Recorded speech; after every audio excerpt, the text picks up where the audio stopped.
I'm Major Michael Besis Torres, the former company commander of the 5th Scout Rangers sa Lacnib Company.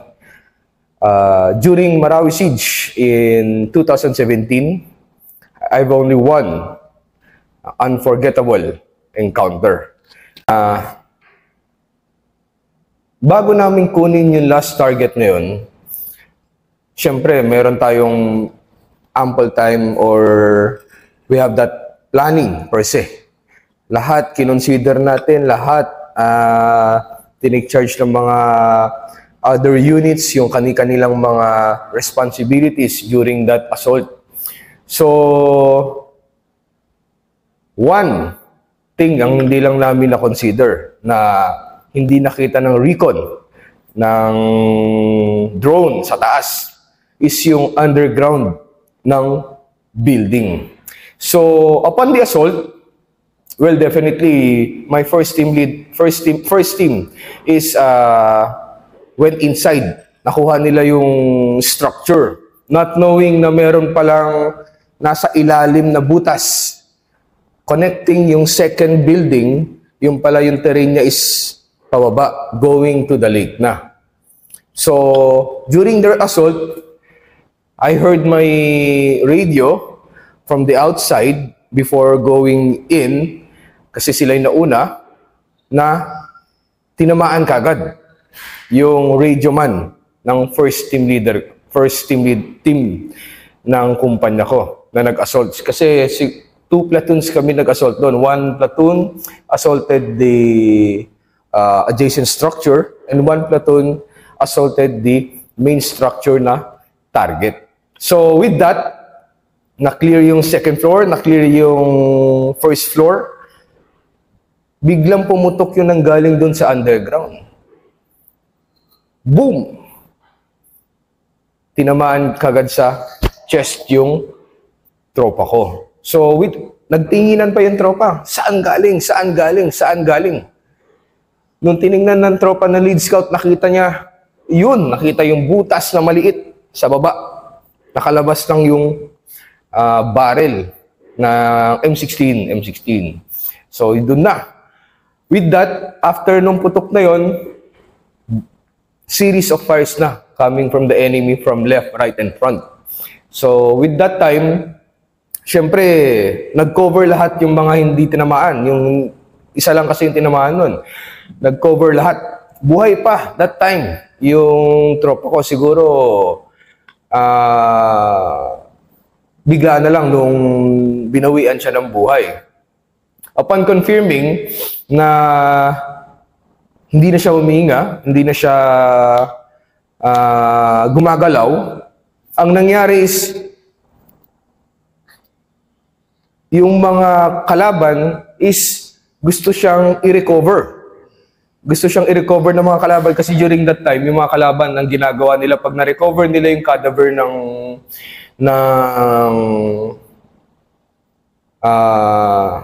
tropa, either sinusunog nila or gagawin nilang puppet. Siguro, from the news before, nakikita nyo yung videos na ginawa ng mga kalaban dati. So yun. The crucial time is, mahirap siyang recover. I asked my battalion commander, Lieutenant Colonel Cabasan pa before, na I need support, particularly snipers, the armor, and others, the engineers and others. Kasi mahirap nang pasukin yung structure. Yung tropa namin nasa kabila lang ng bakod. Yung tropa na namatay, nasa loob, nahiwan pa. So, tayo as sundalo, syempre, we need to see to it, number one, yung moral and welfare. However, nandyan na. So, that time as company commander, yung decision point mo, kung anong gagawin mo. I asked my platoon leaders, ano ang recommendation na plano natin? Nag-recommend sila. However, syempre, as commander, ikaw ang last say kung ano ang gagawin. Kasi syempre, they need your guidance. They need they need kung ano ang kailangan nilang gawin. So that time, dalawa ang kino-confront namin noon na dapat isolve. One is yung cadaver na nasa baba, and two, yung tropa na naiwan sa second floor. Kasi may mga naiwan sa second floor that time na ang ginagawa ng kalaban is sinusunog na nila yung structure na nandun sa harapan. So that time, ang sinabi ko sa mga tropa ko noon na ang dapat gawin is ipasok ang armor. Tawagan yung nasa second floor. Tumalon kayo kung kaya. That time, si Lieutenant Baton is an armor officer, my platoon leader. So, hindi siya naging platoon leader that time. Ang ginawa niya, siya yung nagdala ng armor para ma-recover yung... Kasi priority muna natin kunin yung second floor. Kunin muna natin yung mga tropa sa second floor. I believe that they were 3 or 4 na nandun sa taas na nakulong that time. So, mas priority natin yun kasi nasa baba, pinagwardyahan na lang natin na hindi siya ma-recover ng kalaban. So, may mga nakatutok na snipers na doon. May mga nakatutok na para hindi siya malapitan. As well as yung pagsunog, tiningnan natin yung left and right, at saka yung likod, at saka sa drone, nakatambay yan. Para in case na nagkakasunugan, nakikita na natin, although nag-start na yung sunugan para ma-absan lang yung pagsunog ng structure, para makalabas yung tropa, as well as ma-recover yung cadaver. So in short, briefing ko yung mga platoon leader ko dito sa labas, ongoing paputukan, sa malapit lang during that time, dito sa labas, para pagplanuhan namin paano gagawin dun. Radyo, yung iba nagbato-bato, mga ganon. So in short, inuna natin yung second floor. Ang ginawa ng platoon leader natin, si Lieutenant Baton, pinasok niya yung armor. Mabilisan lang. Kino-ordinate natin dun sa second floor ng mga tropa na baba kagad kayo pag dumikit na yung armor. Kasi kung ito yung structure, ang gagawin lang ng armor assets natin is didiretso lang, aatras na kagad para lang makababa yung mga tropa natin. Why naman hindi natin naisip na mag-ladder? To think may ladder dun sa nag-recommend yung tropa, may ladder sila. No. Kasi baka babaya may mga puputok-putok at gagawin lang silang peking duck doon na pinuputukan. So mas mabilis is yung armor, mabilis ang extricate. Next, successful yung first na pag-extricate ng mga tropa na nakulong sa taas. Next challenge is the recovery ng ating cadaver ng tropa. That time, napaisip ako nun. 4 hours, hindi ko ma-recover. Nag-start yung encounter ng 1300, 1500, di ko pa na-recover. During that time, pag inabot ka na ng gabi, hindi mo na ma-recover yung cadaver mo. Mahirap na. Kahit naka-NVG ka pa, hindi mo na ma-recover yan. So, I was rallying that time as a commander. Iniisip ko that time, kailangan kong i-recover. Kailangan kong kunin yan. So, pinush natin yung pagkuha doon. Ang nangyari is, tumawag agad ako kay Lieutenant Colonel Cabasan, ang aking battalion commander. Sir, my recommendation, binigay ko lahat ng requirements ko, lahat ng kailangan na assets para i-recover yung cadaver. In short, binigay lahat ni Batcom yun. Ganun naman nun eh. Pag yung company commander is nangangailangan, yung mga officers dyan, ibibigay naman lahat yung asset na yun. Kasi prepared lahat ng asset during that time. During that time, I was hopeless na.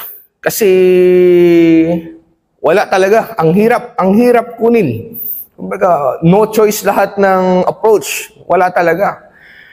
Ang ginawa namin, yung harap tropa ng bahala na papasok. Kasi yung pinto, nakaabang doon yung mga barrel ng kalaban. Alanganin talaga yan.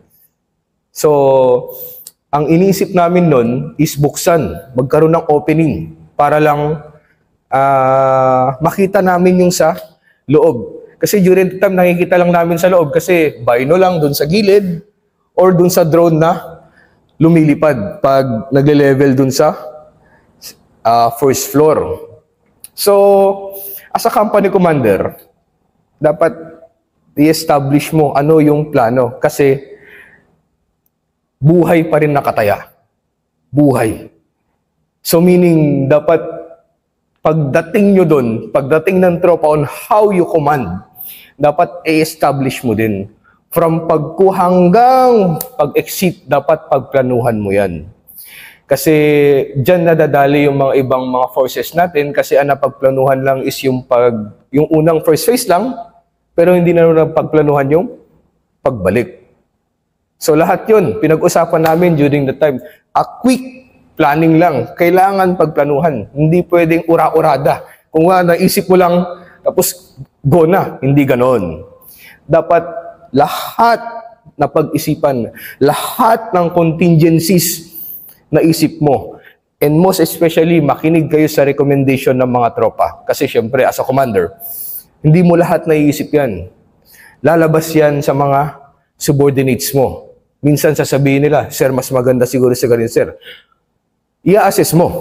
I-assess muna bago mo i-go yung recommendation nila. Kung go, well and good. Kung no go, i-explain sa kanila. Yun ang importante dyan. Kasi baka mamaya, kaya mo ninogo, baka malomora sila, ninogo mo. Pero yun pala, masama yung loob sa'yo kasi nga, masisira kasi yung motivating factors nila sa loob-loob nila eh. Pag binogo mo na walang explanation, masisira yung ego nila. Tatamaan yung mga ego ng mga yan. So, during that time, may mga suggestions na go, may mga suggestions na no go, which I explained to them why. So, magdi-discussion kayo niyan. After nun, in-execute namin yung plano and successfully recovered our cadaver. During that time, hindi ko matawagan yung family nila. Kasi imagine, he was dead around 14 to 1500. Then na-recover namin siya ng magdidilim na eh.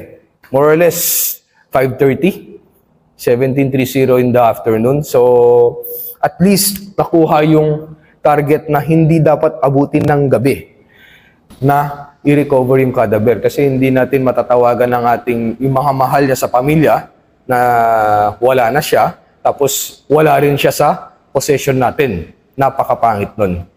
Dapat, bago nyo tawagan is, ang next na statement na sa kanila is, kayong bahala, supportahan yung pag-hold sa kanila, na nasa inyo, syempre. Kaysa naman sa tawagan mo na wala pa sa possession yung cadaver, napakasakit nun. So, in short, yun yung true essence ng No Man Left Behind that instilled to us as Scout Rangers. Isa ka sa most bemedaled na officers ng 1st Scout Ranger Regiment. And notable kasi na ikaw lang talaga yung 3 times na wounded na. 4, sir. 4 times na wounded na. And I'm very, very proud na Distinguished Conduct Star awardee ka sa Marawi, which you really, really deserve. Ano yung, para sa mga kabataan, ano yung learnings mo sa Marawi na magpapatibay ng loob nila na magsilbi sa bayan? With that statement, sir, ako kasi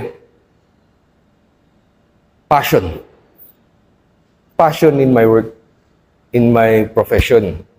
So talagang na-instill sa akin yun. Starting from pagkakadete, sir, starting from nag-ranger ako, all the way. Na-build sa akin yung passion since, imagine, sir, actually nandito ko pa yata nun, sir, nung na-assign ako, pabalik-balik ako ng field, pabalik-balik din ng regiment pag na-wounded ako, sir. I believe in my point of view, sir, sa perspective ko si sir, if you can do it, push it. Huwag mag-negatibo. Napakahirap pag-negatibo. Kumbaga, yes, tingnan mo yung nangyari sa akin for my previous na-paralyze yung dito ko, may mga shrapnel sa katawan ko, pero nandun pa rin yung passion within me para gawin yung designated task ko and duties and responsibilities, sir.